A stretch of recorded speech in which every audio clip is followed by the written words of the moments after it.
Bobby the fat cat diligently exercises and eats a healthy diet to lose weight.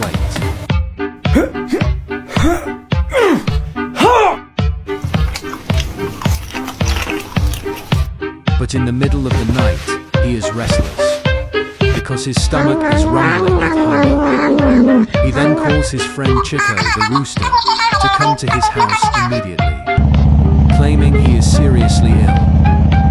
When he arrives at Bobby's house, Chico is given water until he passes out. Bobby then calls his other friend Cowie to come to his house. When he arrives at Bobby's house, Chowie is knocked unconscious by Bobby.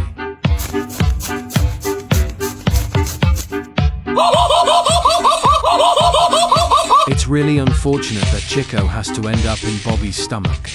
And Cowie, save yourself immediately.